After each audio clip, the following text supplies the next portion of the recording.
Mes frères et sœurs en Christ, que Dieu vous bénisse au nom de notre Seigneur Jésus-Christ. Je fais ce petit message pour lancer une alerte sur les dangers d'Internet.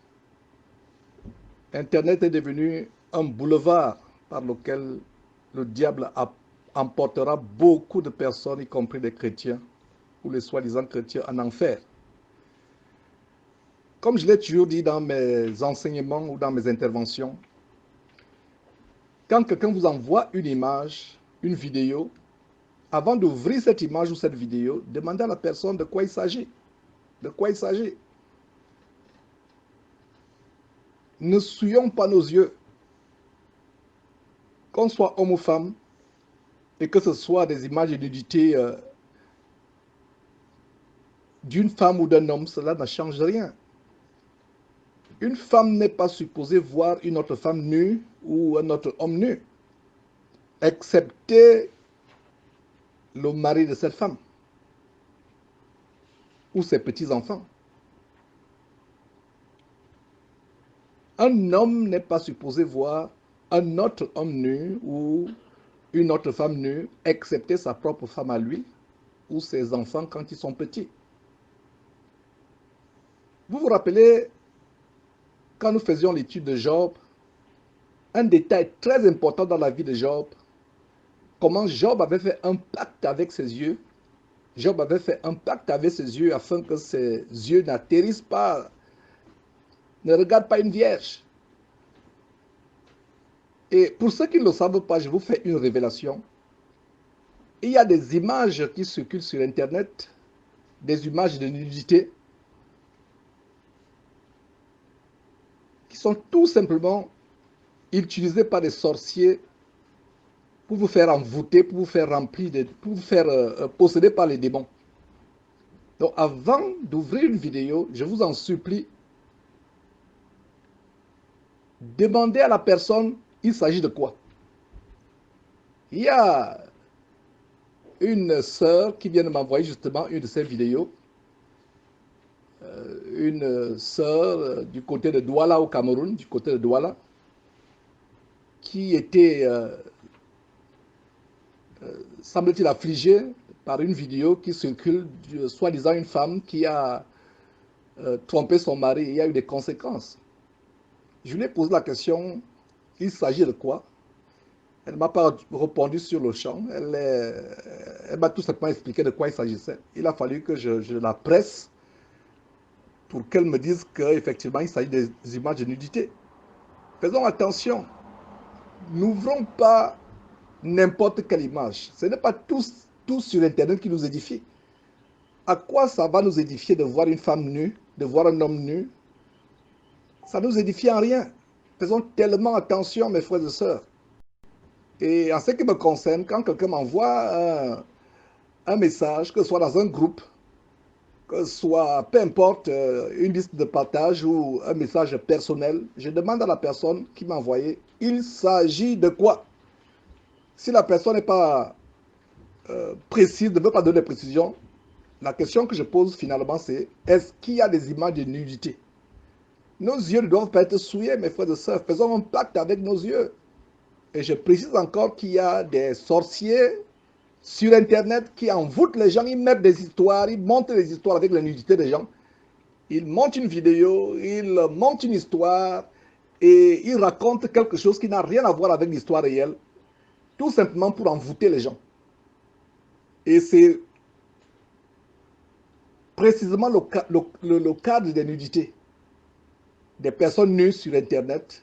On prend une image de quelqu'un, d'un homme, on prend une image d'une femme ou une vidéo et on raconte une histoire. Ne tombez pas dans ce piège-là. À partir d'aujourd'hui, quand quelqu'un vous envoie une vidéo ou une image, une photo, demandez-lui d'abord, il s'agit de quoi dans la vidéo? Si la personne ne veut pas vous répondre, continuez en disant, est-ce qu'il y a des nudités? S'il y a des nudités, n'ouvrez pas.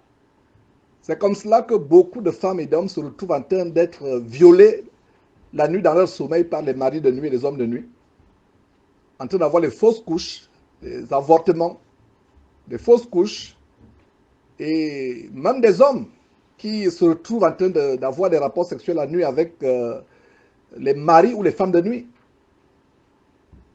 Et en train d'avoir des dysfonctionnements sexuels, tels que l'impuissance ou la stérilité. C'est des choses que nous avons expérimentées. Il y a eu des témoignages. Mes frères et sœurs, je vous en supplie, nous sommes là pour nous édifier. Avant d'ouvrir une photo ou une image, demandez d'abord à la personne, il s'agit de quoi.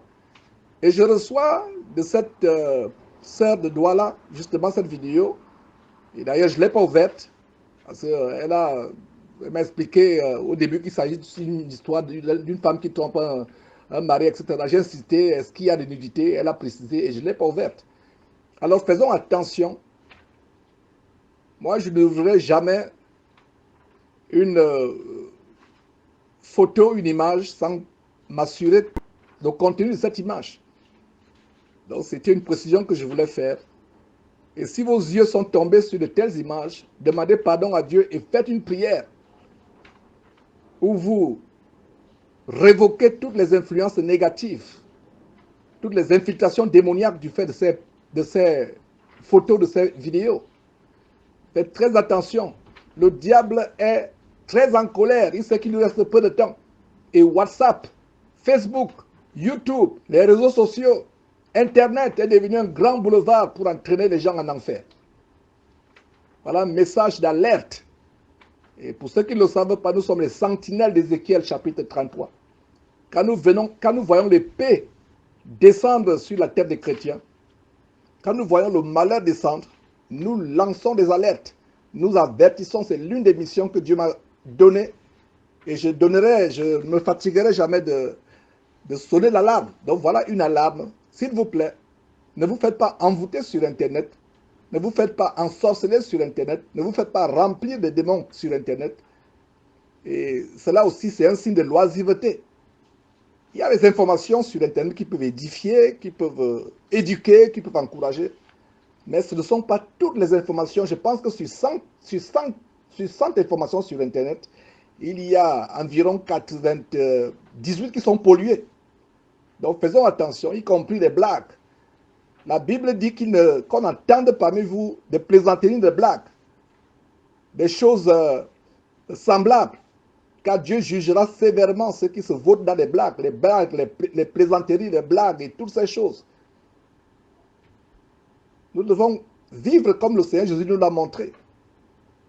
Les choses qui font ricaner, les choses qui font rire au point de vous rouler par terre, etc. Ce n'est pas bienséant pour les chrétiens. La Bible dit qu'on entende parmi vous ni de plaisanteries, ni de débauche, et que la débauche ne soit même pas nommée parmi vous. L'impurité, la fornication ne doit même pas nommer.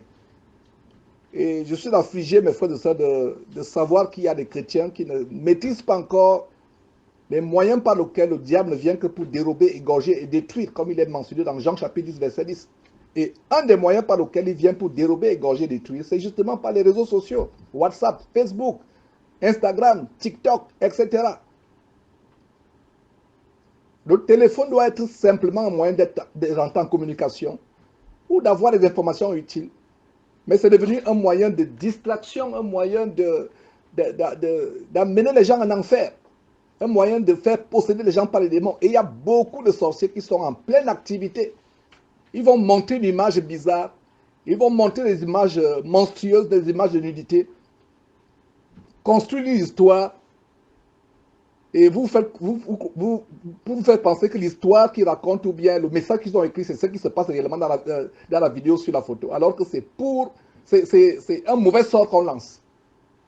J'espère que vous serez avertis et que vous ne vous laisserez plus séduire. En conclusion, comme je l'ai dit, avant d'ouvrir une vidéo, avant d'ouvrir une photo, demandez à la personne, il s'agit de quoi? Si la personne ne veut pas répondre, effacez. Et si la personne continue à vous envoyer des choses impudiques, bloquez la personne, même si c'est un soi-disant frère en Christ ou une sœur en Christ. Que Dieu vous bénisse au nom de Jésus-Christ.